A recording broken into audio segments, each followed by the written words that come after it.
Bueno, qué bueno que podamos nosotros llevar estas conferencias a millones de personas.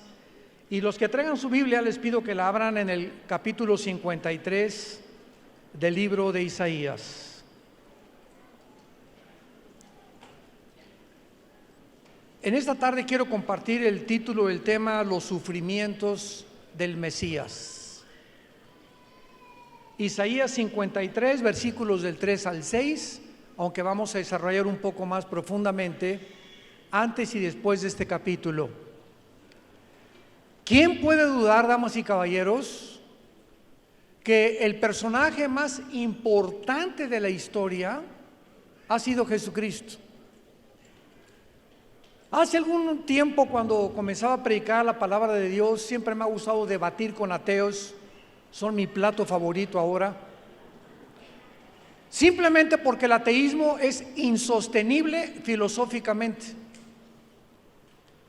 Y cuando una persona en un programa de radio me dijo: es que yo ni siquiera creo que Jesucristo existió,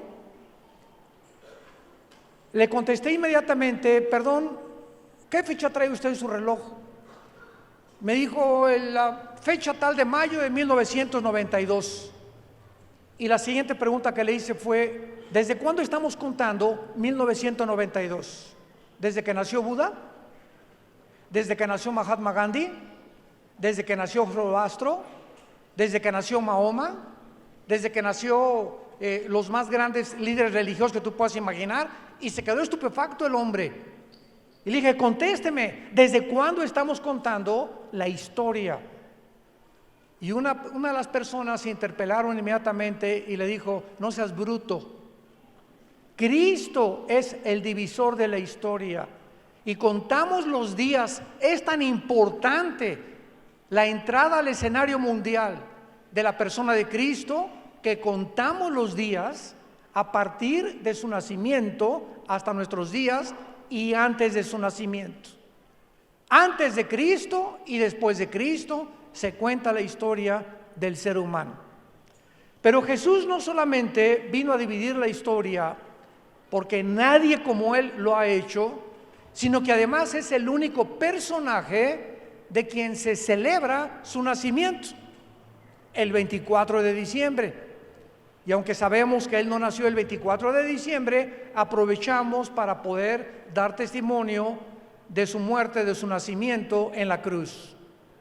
Pero ¿de quién otro personaje se cierran los comercios que hasta los ateos descansan?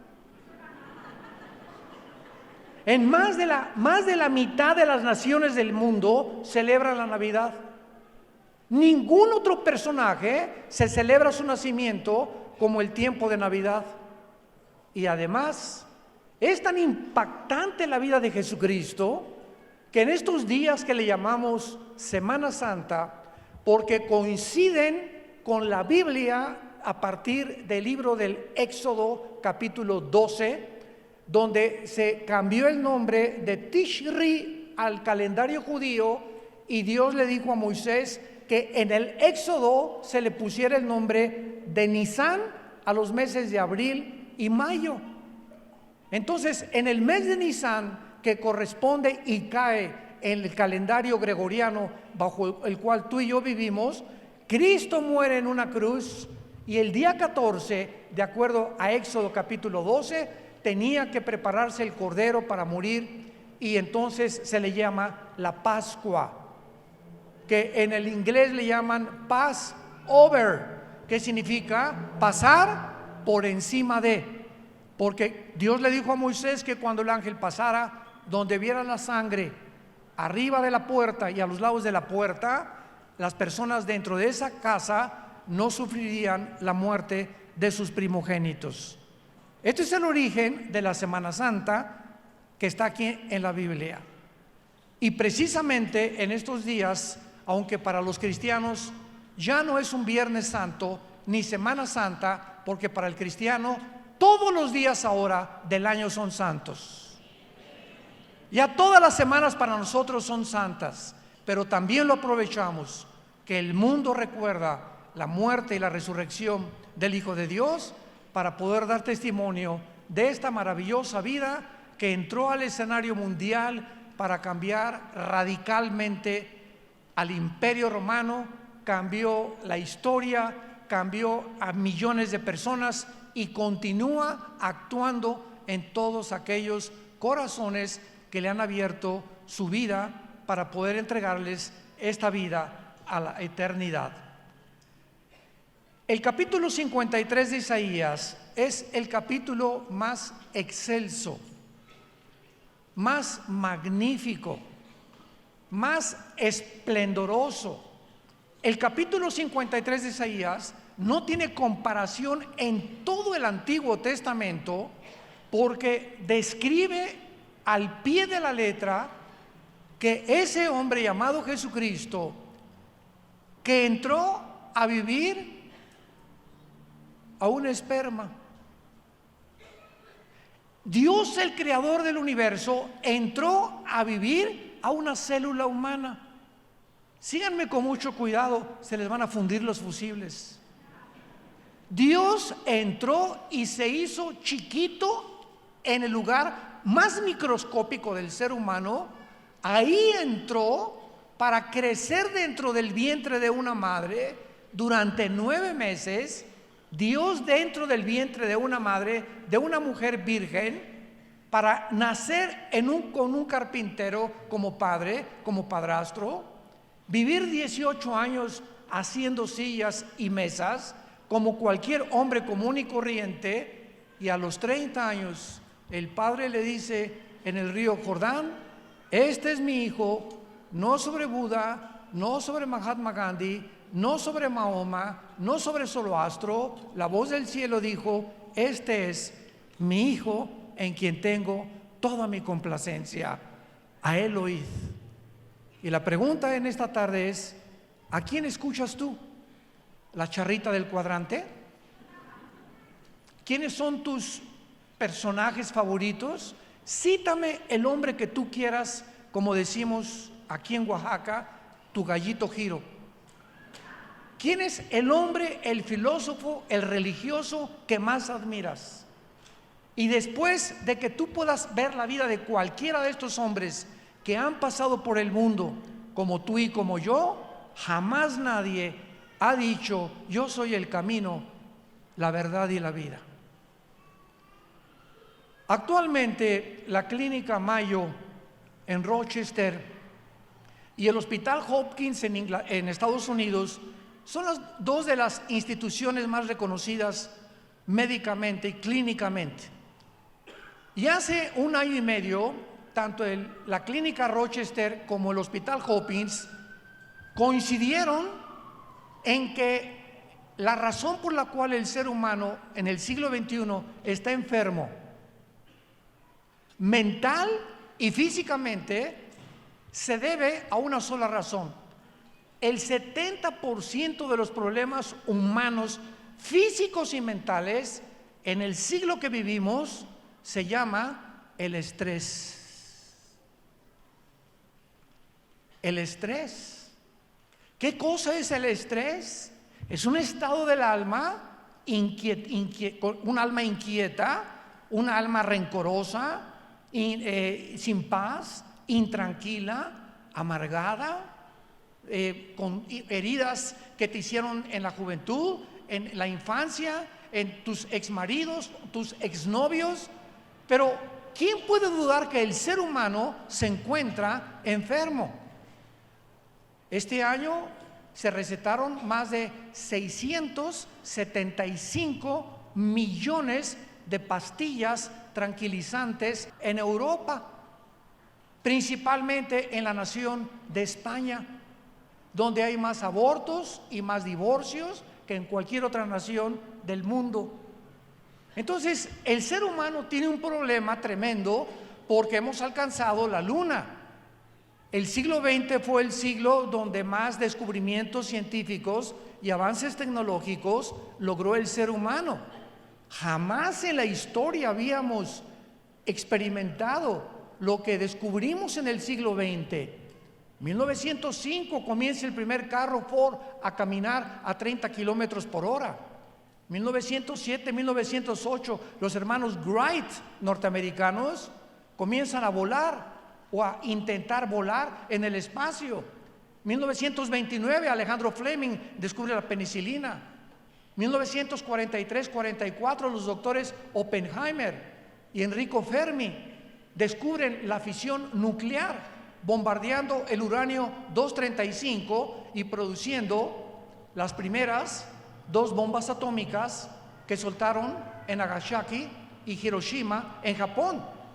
1957, la primera plataforma espacial. 1969, llegamos a la luna. 1971-72, comienzan las redes de internet y el celular. Y llegamos ahorita al siglo XXI, en el año 2019. ¿Qué nos sorprende? Vean a los chamaquitos de 4 o 5 años con la iPad y con su iPhone. Ahí están, dale, ya le brincan y le cambian. Cuando yo era niño jugábamos a la matatena, al trompo, al trompo callado le llamábamos, a las canicas. Veíamos a las muchachas, ¿verdad? Y las muchachas a lo mucho se pintaban un poquito, parecían maripositas así, y adiós desde lejecitos, y nosotros ni caso les hacíamos.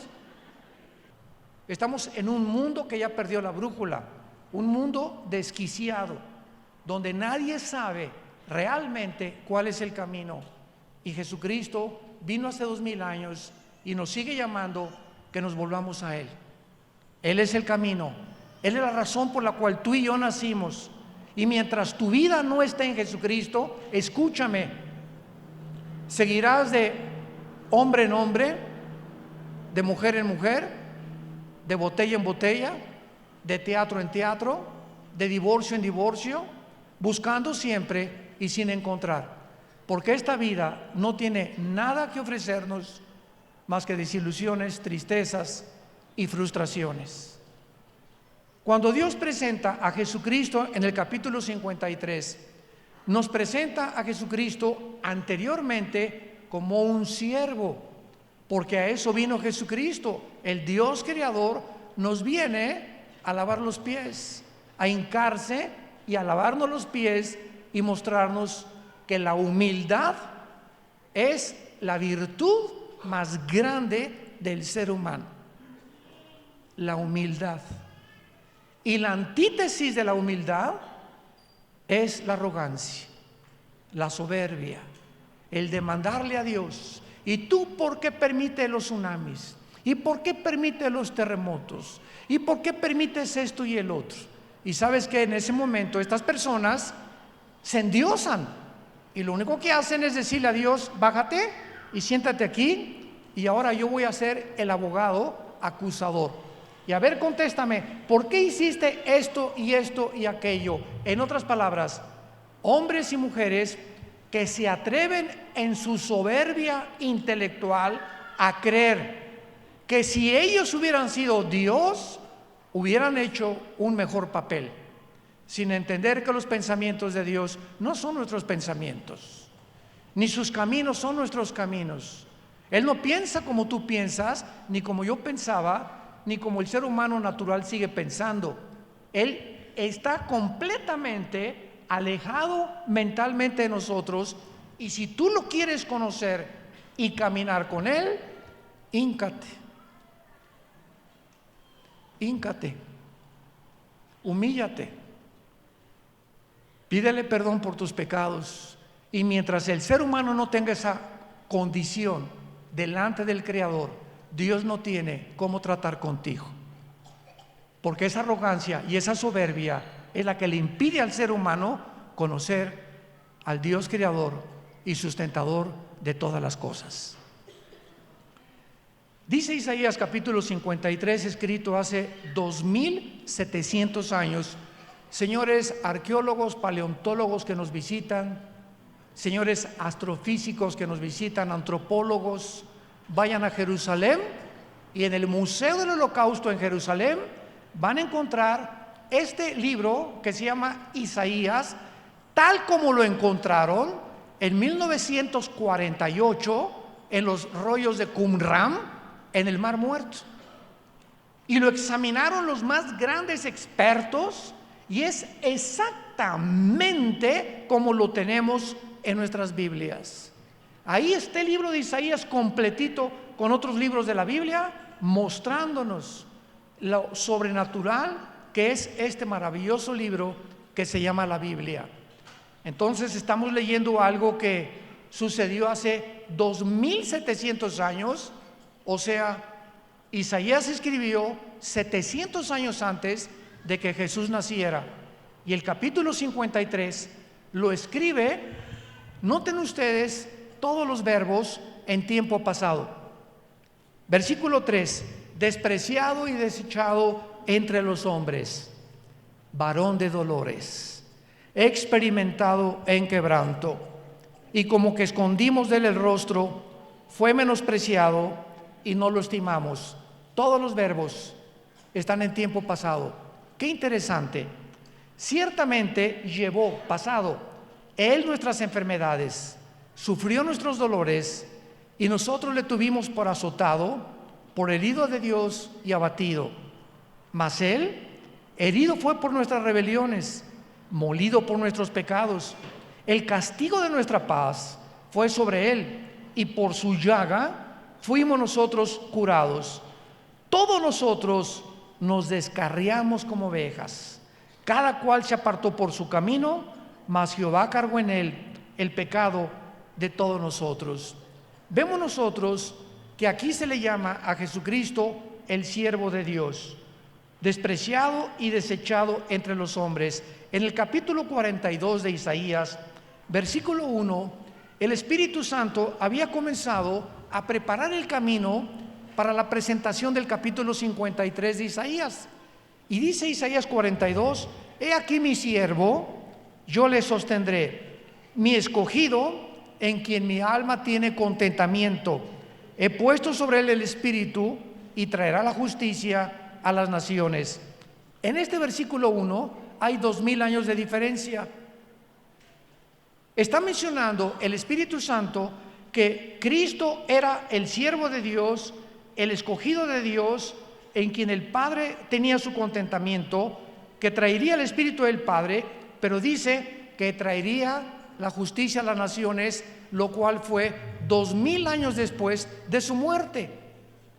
Entonces, cuando venimos a la Biblia, leemos que en un solo versículo puede haber 2000 años entre dos frases, entre dos oraciones. Y cuando tú profundizas, comienzas a descubrir estos misterios que Dios esconde para que entendamos verdaderamente su voluntad.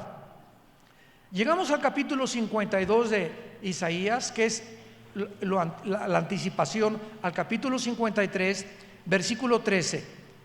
Y en el capítulo 52, del 13 al 15, se describe antes del siervo sufriente lo que él iba a hacer. He aquí mi siervo será prosperado. En otras palabras, Jesús cumpliría su misión. En Juan 17 Jesús dijo, antes de morir: Padre, encomiendo tu espíritu, glorifica a tu Hijo como yo te he glorificado. He acabado la obra que me diste. Estaba listo para morir, había cumplido, y es lo que significa que sería prosperado. Será engrandecido, exaltado y puesto muy en alto. Aquí nos está hablando de su resurrección y de su ascensión. E inmediatamente el versículo 14 nos menciona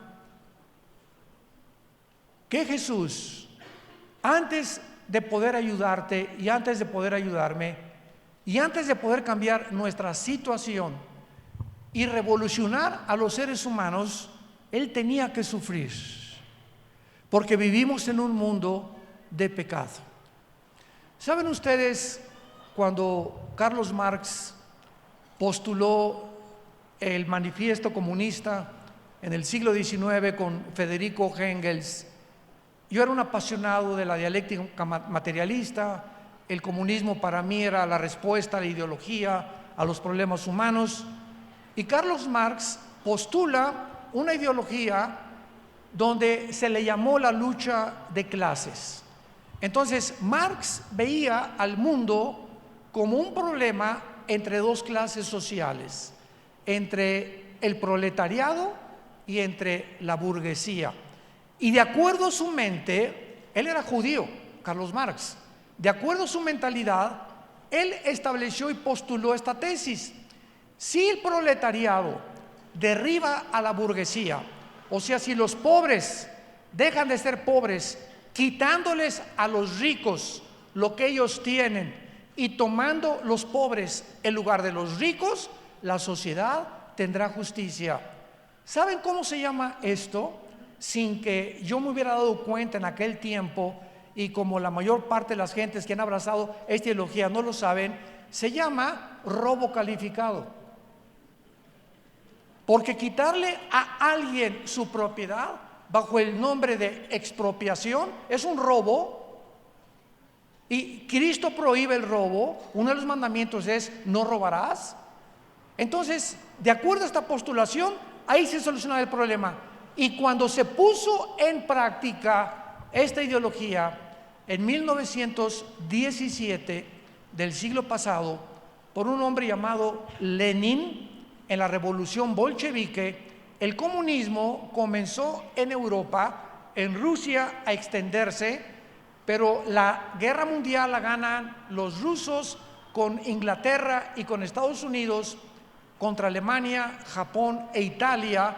Y entonces en 1952 se levanta la Unión de Repúblicas Socialistas Soviéticas con la bandera del comunismo, peleando y tratando de competir contra la democracia del mundo capitalista que había ganado Estados Unidos, Rusia y también Inglaterra.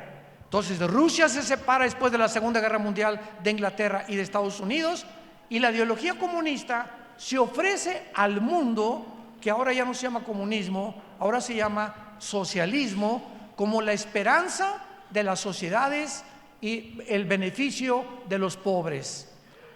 Bueno, esto fue en el área de la política, cuando antes de Marx surgió un hombre llamado William Shakespeare, un dramaturgo inglés. Dijo que el problema del hombre era la lucha no solamente de clases, sino un defecto trágico. Después surgió tu padrino Sigmund Freud, el padre de la psicología y del psicoanálisis. Freud ofrece al mundo y dice: el problema del ser humano es la mente, y comienza a hipnotizar a sus pacientes de neurasténicos, pasándolos a la mente inconsciente para tratarlos y regresarlos al consciente y sanar la mente, creyendo que se encontraba ahí el problema humano. Y así encontramos que a través de la psicología y la psiquiatría, que ha ayudado al ser humano a descubrir muchos de sus problemas, ni el comunismo, ni el defecto trágico, ni la lucha de clases, ni la mente es el peligro ni el problema del ser humano. Dios, como el creador de todos nosotros, nos vino a revelar el problema del ser humano. No está en la mente, no está en la lucha de clases, no está en la desproporción de la pobreza y la riqueza. El problema del ser humano, la Biblia le llama pecado. ¿Sabes qué es el pecado? La palabra amartia en el griego, la palabra shatá en el hebreo, significa lo siguiente: el pecado es fallar el blanco. Pones un blanco y agarras un arco con flechas, y los blancos tienen muchos círculos y un circulito chiquito en medio. Y el problema está en atinarle al circulito de en medio. Si le pegas arriba, a un lado o juntito al blanco, no le has dado al blanco. El blanco es el circulito del medio. Cuando la Biblia dice que todos nosotros hemos fallado al blanco, el blanco es Dios. Entonces hemos inventado como ovejas, cada quien por su camino, el hinduismo, el islam, la lucha de clases, la psicología, la psiquiatría, la autoestima, y estamos buscando la manera de dar en el blanco, de tener paz, de estar en paz con nosotros, de tener un matrimonio que Dios bendiga, tener una familia que bendiga a nuestros hijos, que nuestros nietos sean bendecidos, y el mundo no lo encuentra, porque la respuesta solamente nos las trajo Dios a través de el siervo sufriente llamado Jesucristo. Miren lo que dice Isaías 53, versículo 14. ¿Cómo se asombraron de ti muchos? De tal manera fue desfigurado. O sea, cuando Cristo estaba en la cruz, era un guiñapo humano. Cristo en la cruz era un monstruo, irreconocible. Lo voy a explicar médicamente más adelante. Fue desfigurado de los hombres su parecer, y su hermosura más que los hijos de los hombres.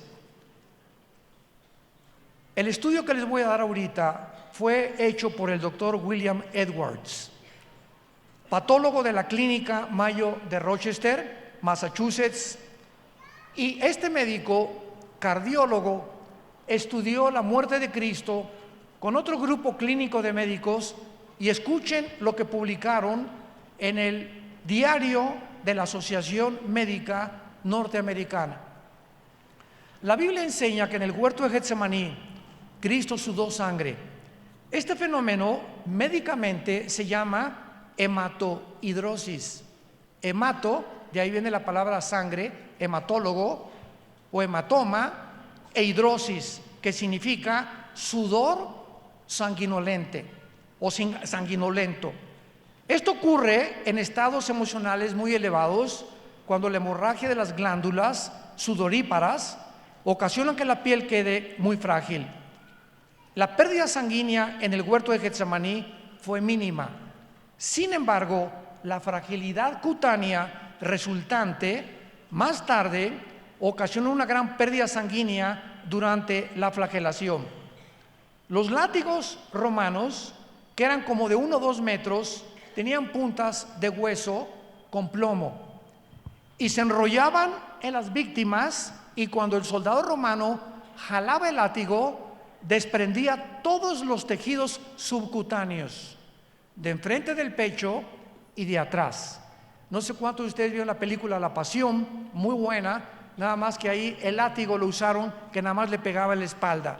Así no eran los látigos romanos, se enrollaban 2 o 3 veces, y el dolor era cuando jalaba el látigo para que todas las puntas de plomo y de hueso comenzaran a arrancar los tejidos poco a poco.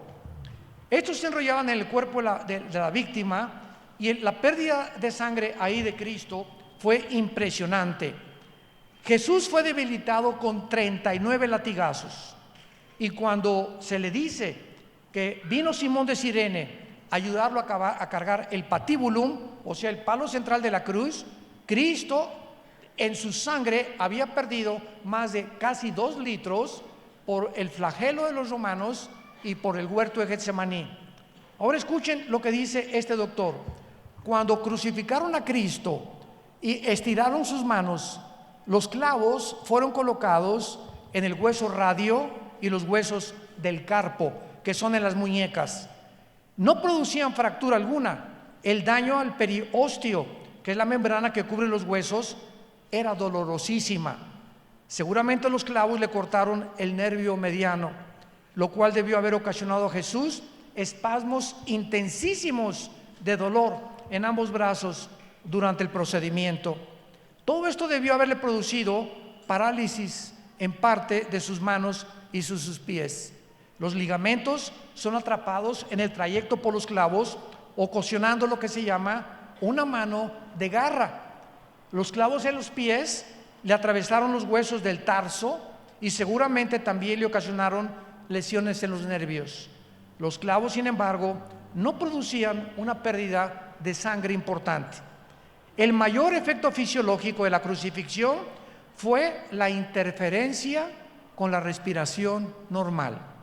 Especialmente cuando Jesús quería respirar, el cuerpo tiende a fijar el tórax en estado de inhalación, y de acuerdo a este análisis, la respiración con el diafragma y la forma superficial resultaron en retención del dióxido de carbono en la sangre, produciendo una especie casi de asfixia.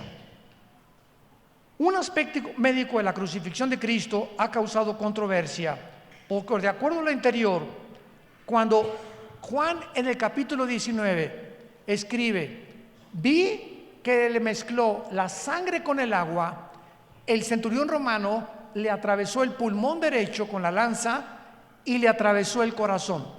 Y cuando Juan escribe en Juan 19, versículo 34, vi salir una gota de agua y sangre, los cardiólogos del siglo XXI dan testimonio que cuando se mezcla la sangre con el agua es porque hubo una rotura del pericardio. El pericardio es una capa que envuelve nuestro corazón, y este líquido correspondía al líquido pericárdico, y la sangre a presencia de sangre en la cavidad pericárdica. El corazón está formado por el endocardio, después una capa muscular llamada el miocardio, forrada por el pericardio, que consta de dos capas, el pericardio visceral y el pericardio parietal. Y cuando la Biblia nos muestra 1000 años antes, en el Salmo 22, que se describe por el rey David cómo murió Cristo en la cruz del Calvario, la pregunta que les hago yo a todos ustedes, y que me encanta hacerles a la mayor parte de los estudiantes de la Biblia, es la siguiente: ¿qué ocasionó médicamente la muerte de Jesús? Regularmente, los que eran víctimas de la crucifixión se acercaban a los soldados y les rompían las rodillas. Al romperles las rodillas, el cuerpo se colgaba, y para asegurarse, los romanos, si no estaba muerto, se moría asfixiado la víctima. Otros, lógico, por desangramiento. Tenemos casi 4 o 5 litros de sangre y nadie puede sobrevivir con menos de la mitad de la sangre que el cuerpo tiene. Pero ¿qué fue lo que causó la muerte de Jesús? ¿No fue asfixia? ¿No le rompieron las rodillas, los meniscos de las rodillas? Porque estaba escrito en el libro de Deuteronomio que no le romperían los huesos. Y la pregunta es la siguiente: ¿qué fue lo que ocasionó la muerte de Jesús? Y lo contesta el Salmo 22 por el rey David 1000 años antes. Y el rey David escribe y dice estas palabras: mi corazón se derritió como la cera. Cristo muere por el dolor moral. Cuando tus pecados y mis pecados fueron puestos sobre su cuerpo, Él no pudo aguantar el dolor, que es el dolor 10 veces más cuando una mujer pierde a su hijo, que entra en un estado en el que se paraliza el corazón de tanto dolor que ya no se aguanta sufrir, y en ese momento Jesús muere, y es el pecado el que le quita la vida. Herido fue por nuestras transgresiones, molido fue por nuestros pecados. Y lo hizo porque de tal manera amó Dios al mundo, de tal manera te ama Dios, que la única forma de decirnos que nos amaba era en una cruz. Desde que yo conozco el Evangelio de Cristo hasta estos días, cuando yo tengo dudas, porque todos lo tenemos, y pasan etapas en nuestra vida donde dudamos, y donde comenzamos como Abraham, como David, como Pedro, que hasta lo negó a Cristo un día. Todos somos seres imperfectos, y cuando vienen estos ataques a mi vida, yo solo recuerdo algo y volteo y veo la cruz. Cuando veo la cruz, eso satisface mis dudas de saber que muchas cosas no entiendo, más que una cosa: Dios no puede dejar de amarme.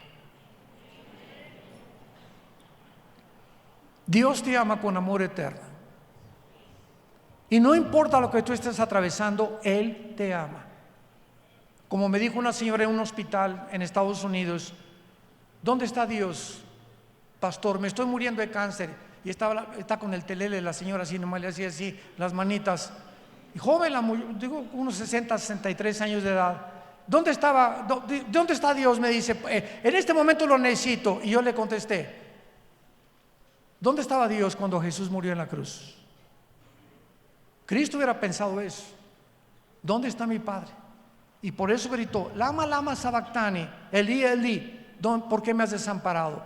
En ese momento Dios lo abandona al Hijo, porque en ese momento misterioso de las 12 a las 3 de la tarde se oscurece el universo, y en ese momento entre el Padre y el Hijo no se nos permite ver qué pasó en esas 3 horas.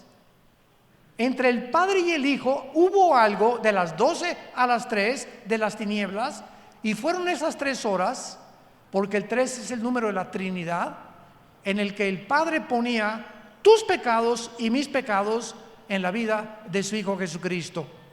Y la santidad del Padre evitó, y no podía Él en ese momento estar con su Hijo. En ese momento el pecado mató a Cristo, lo separó del Padre, para que tú y yo nunca fuéramos vueltos a ser separados de Él. El que no escatimó a su Hijo, lo entregó por todos nosotros. No perdonó a su Hijo, nos perdonó a nosotros por causa de su Hijo Jesucristo. Y más adelante dice el Isaías 53, herido fue por nuestras rebeliones, molido por nuestros pecados, el castigo de nuestra paz fue sobre él, y por su llaga fuimos nosotros curados. Damas y caballeros, señores psicólogos que nos acompañan, o psiquiatras, o doctoras corazones, o astrólogos, o todos los que están buscando cómo cambiar la esquizofrenia, que es un problema mental del ser humano, cuando el hombre tiene 2 personalidades, la sociopatía, la psicosis, la paranoia, que los psicólogos han bautizado con estos nombres, donde el ser humano no está actuando normalmente. Y la psicología, como yo les dije, ha ayudado en algo para encontrarte. Tú vas al psicólogo y el psicólogo te dice lo siguiente: mira, Chencho, tú eres como eres porque te violaron de niño. O tal vez tienes tendencias homosexuales porque te violaron de joven. O tienes tendencias lésbicas porque tuviste una experiencia sexual traumática con un hombre que te ha hecho acercarte más a las mujeres que a los hombres. O tú tienes este problema porque fuiste muy golpeado por tu papá, o porque fuiste hijo de una prostituta, o porque nunca tuviste un hogar funcional. Entonces, la psicología nos ayuda a poder descubrir qué fueron las causas por las cuales la conducta del ser humano se manifiesta como se manifiesta. Pero escúcheme con mucha atención: ningún psicólogo, ningún psiquiatra te puede curar. Y la única forma en la que los psiquiatras, porque los psicólogos no pueden recetar medicinas, los psiquiatras te recetan chochos, pastillas tranquilizantes. Entonces tú vas a un psiquiatra y un psicólogo y sales drogadicto.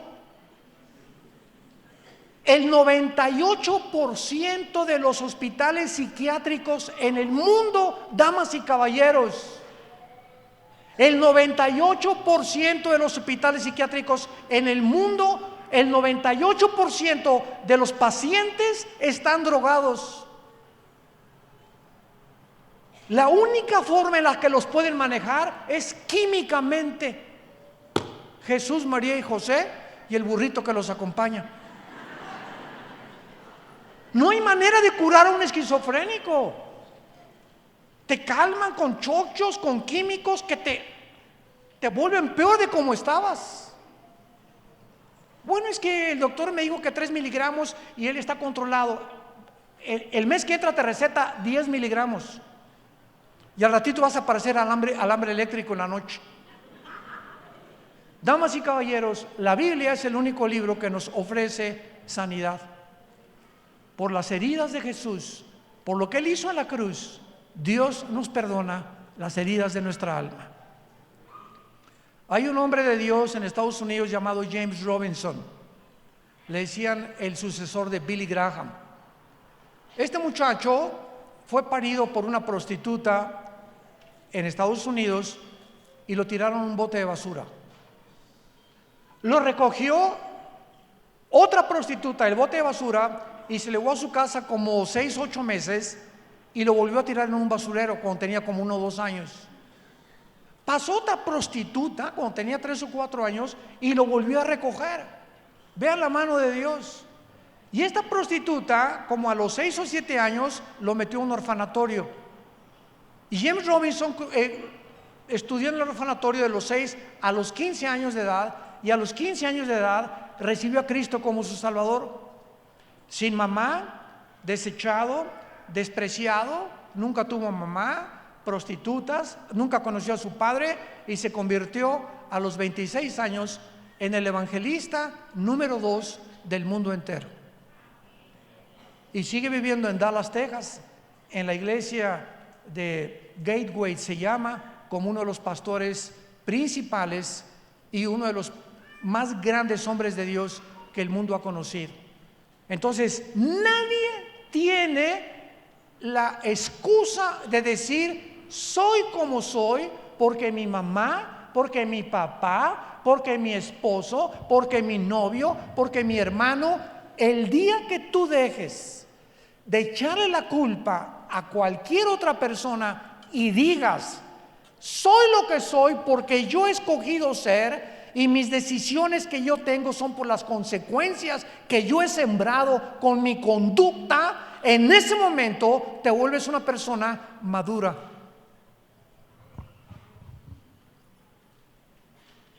¿Qué es la inmadurez humana? Cuando el ser humano siempre le sigue echando la culpa a algo o a alguien.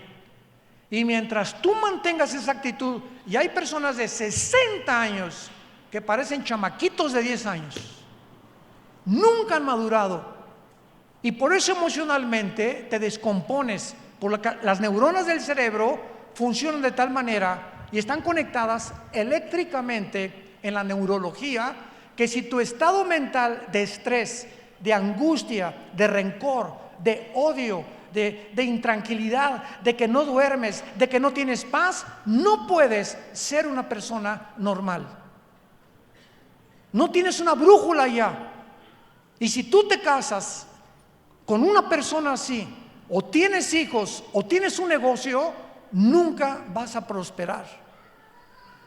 Y a lo mejor vas a ganar el mundo y vas a ganar dinero, pero interiormente vas a vivir miserable, con un vacío tremendo en tu corazón, porque solo Jesús lo puede llenar. A eso vino Jesucristo, a morir en una cruz, a darnos la medicina por el pecado, para que si alguna persona dice, ¿y yo qué culpa tengo de que he heredado una infección de pecado desde Adán y Eva? Yo te contesto muy fácilmente. Dios creó al mundo en una balanza, ¿ok? No había pecado, no había maldad. Hubo una primer pareja llamada Adán y Eva que inclinaron la balanza hacia el mal. Entonces, desde Adán hasta nuestros días, nacemos con la inclinación hacia el mal. Y de eso dan testimonio un niño de 2 o 3 años, es el dictador número 1 de su casa. Los niños, ven los berrinchudos que son, nunca les enseñamos a los niños a portarse mal, ¿o sí? ¿Por qué? Porque el mal ya lo traen, de acuerdo al diagnóstico de la Biblia. Entonces, el ser humano ha criticado a Dios. ¿Yo qué culpa tengo? Entonces Dios, para callar la boca y para que la justicia de Dios fuera al mundo entero y nadie lo culpara de injusto, Dios manda a su Hijo a nivelar la balanza. Un hombre nos hunde, otro hombre nos salva. Y desde Cristo a nuestros días, como dice el cuento del granjero que metió el fuego a quemar las calabacitas de su cosecha, y una calabacita que nació chueca le dijo: ¿por qué me vas a mandar al fuego si yo no escogí nacer chueca? Y le contesta el granjero: no te vas al fuego porque naciste chueca, te vas al fuego porque no te quisiste enderezar.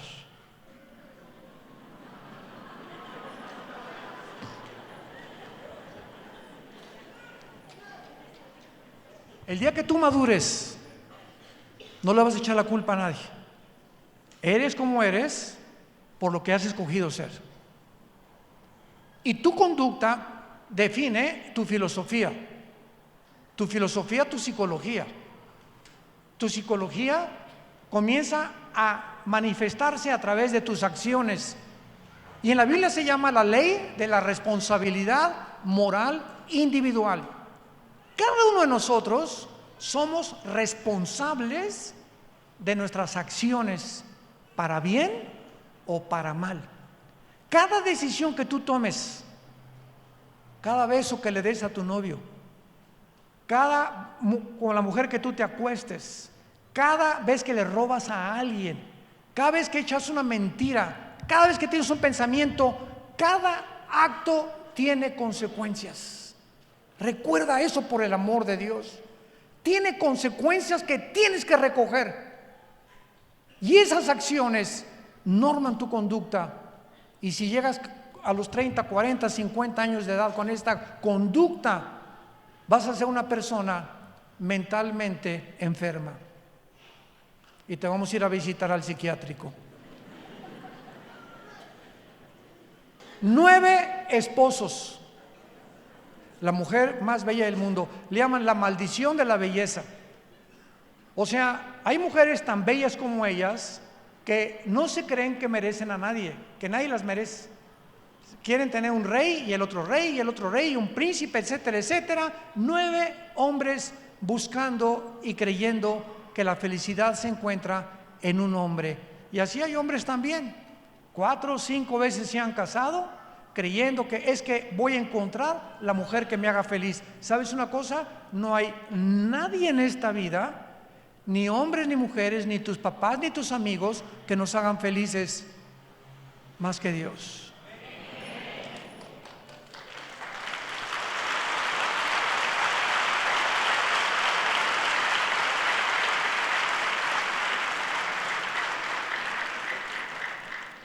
Y esta es la razón del primer mandamiento. Amarás a Dios con todo tu corazón, con toda tu alma, con todas tus fuerzas. Yo le dije a Dios hace algún tiempo: ¿serás un ególatra, Dios? ¿Eres tan egoísta que nada más tú? ¿Por qué nada más no puedo amar a mi novia con todo mi corazón? ¿A mi esposa? ¿A mi perro Fido? Y cuando pasó el tiempo, estuve orando y así la respuesta fue impresionante. Y encontré en la Biblia que si nosotros amamos a Dios y Él es la razón de toda mi existencia, de todos mis sentimientos y de todas mis emociones, mi esposa algún día tiene que morir. Tu esposo tiene algún día que morir. Nuestros hijos son prestados. El dinero va y viene. Y si en el momento que tú tienes la pérdida de tus seres queridos o el fracaso de tu negocio, si tú estás centrado en Dios y tienes comunión con Dios, aguantas y sigues viviendo porque Él es tu sostén. ¿No era tu esposo? ¿No era tu novio? ¿No era tu esposa? No son nuestros hijos, Él es. Y por eso nos manda que le amemos con todo el corazón, porque a Él nunca lo vamos a perder. ¿Cuánta sabiduría se encuentra detrás de los mandamientos de Dios? Dice el rey Salomón: todas las razones de mi boca son justas, no hay en ellas nada torcido ni perverso. A los que las aman es porque han tenido entendimiento, y los que han entendido entendimiento tienen sabiduría porque son razonables a su corazón. Proverbios capítulo 8. Todo lo que Dios nos dice tiene una razón y una sabiduría. Y cuando nos apasionamos con Dios y entendemos que la vida es Dios y que es Jesucristo el que murió en una cruz, comenzamos a entender la razón de por qué seguimos vivos. Todos ustedes que están en esta tarde aquí, los que nos ven por la televisión y los medios sociales, la única razón por la cual Dios está permitiendo que tú escuches este momento es porque Dios te ama. Porque Él quiere que tú vengas hoy a la cruz, que te arrepientas de tus pecados, que entiendas que Él es la razón por la cual tú sigues viviendo y que si tú no has muerto es porque tu misión no ha terminado. Hace 2 semanas, en la carretera Toluca, México, 4 muchachos, 14, 16, 20 y 21 años, se fueron a una barranca y murieron instantáneamente. Venían de una fiesta de México de puro piruration. Ahora le llaman fifís. ¿Cuántos de ustedes que me escuchan, muchachos, me dices, ahorita tengo 16 años, 20 años, tú no sabes nadie si mañana amaneces? Cuando oigas su voz, no te endurezcas. Hoy es el día de tu salvación. Hoy es cuando Dios te dice, ven a mí, acércate a mí, que te voy a dar la vida eterna y el perdón de tus pecados. Porque Cristo murió conforme a las Escrituras, fue crucificado, fue enterrado y fue resucitado los 3 días para pagar los pecados de los seres humanos. Para que tú entiendas que fuera de Cristo nadie va a poder pagar tu cuenta, ni nadie puede sanar tus problemas de traumas, de tu juventud, de tu infancia, de tus exmatrimonios, más que el Hijo de Dios. ¿No quisieras en esta tarde abrirle tu corazón y decirle ahí desde tu lugar, con tu cabeza inclinada, Señor mío y Dios mío, te pido perdón por mis pecados. Creo que en esa cruz pagaste por ellas y por ellos, y que siendo pecador, tú me has amado. Creo que a los 3 días Jesucristo resucitó entre los muertos, y ahora te pido, Señor, que entres a mi corazón como mi Señor y mi Salvador. Te doy las gracias por tan grande amor y por mostrarme que la corta vida que me queda, separado de ti, nunca podré lograr mis metas, ni mis objetivos, ni tampoco la razón de vivir, porque la he encontrado en tu persona, en el nombre de Jesús. Amén. Gracias a Dios por este libro maravilloso.